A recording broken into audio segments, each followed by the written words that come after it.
சுயம்பு மூர்த்தின்னு கேள்விப்பட்டிருப்பீங்க. சுயம்பு மூர்த்தின்னா ஸ்வயம்பூஹு அப்படிங்கிற சம்ஸ்கிருத வார்த்தையை தான் தமிழில் சுயம்புன்னு சொல்கிறாங்க. ஸ்வயம்பூஹு என்றால் தானே உருவானதுன்னு அர்த்தம். இந்த மற்ற நாடுகளில் இருக்கக்கூடிய இந்து கோவில்களில் சுயம்பு மூர்த்திகள் இல்லை. இவங்களா உருவாக்கின மூர்த்தி தான். தானே உருவாகின தெய்வங்கள் இந்தியாவில் தான் பார்க்கலாம். ஸ்ரீமுஷ்ணத்தில் இருக்கிற வராக பெருமாள், திருப்பதியில் இருக்கிற சீனிவாச பெருமாள், ரங்கநாத பெருமாள், இதெல்லாம் அதே மாதிரி சைவத்தில் சுயம்பு லிங்கங்கள் எத்தனை இருக்குது. அதாவது ஒரு குறிப்பிட்ட தெய்வம் தானே விக்கிரகமாக மாறி பக்தர்களுக்காக காட்சி தரும். அப்போது அது தெய்வமே தான். திருவிளையாடல் புராணத்தில் தருமிக்கு பொற்களி அடித்த படலம்னு ஒரு படலம் இருக்குது. அப்போ திருவிளையாடல் புராணத்தில் பரஞ்சோதி முனிவர் என்ன சொல்கிறாருன்னா, கவனித்து பாருங்கள்.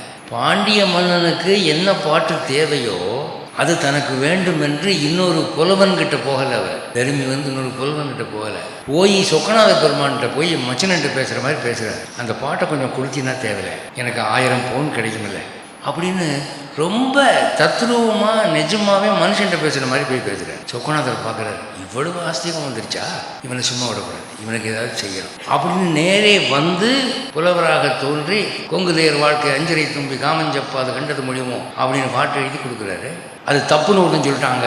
அவனோட போய் சண்டை போட்டு இவனுக்கு பிரைஸ் வாங்கி கொடுத்தாரு. காரணம் என்ன அப்படின்னா, அதை அவன் கல் விக்கிரகமாக நினைக்கல, தெய்வமாகவே நினைச்சான்.